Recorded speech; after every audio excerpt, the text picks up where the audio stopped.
So Texas is being Texas again, and so now it's cold and overcast. I'm going to start with rubbing alcohol on a small rag and just clean up any areas where the gasket's going to make contact. Additionally, the valve cover's been dressed. We have the oil cap, the screws for the harness over here, the brand new gasket across the bottom.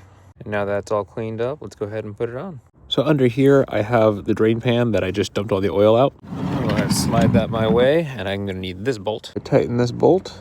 And before I start putting oil in places, I'll go ahead and take out the oil filter too. We'll quickly swap the gaskets and filter over.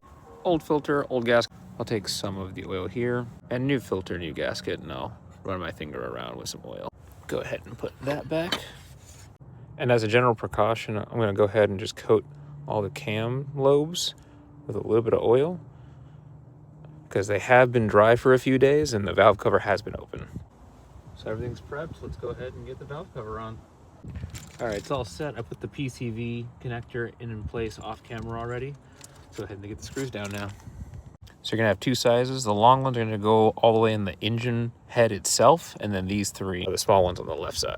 So the torque spec calls for 72, that's 60 right there. We're gonna go ahead and go back to the next 0. That's 70, and then that's 72. And tighten. All right, we're all tightened back down. Let's finish it up.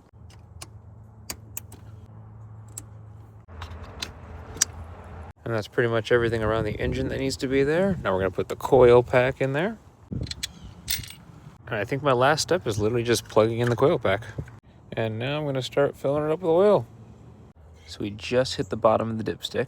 So I'm gonna go ahead and roll the engine, fill the oil filter, and then we'll top off the rest. And of course, to get it to start, I'm gonna need power.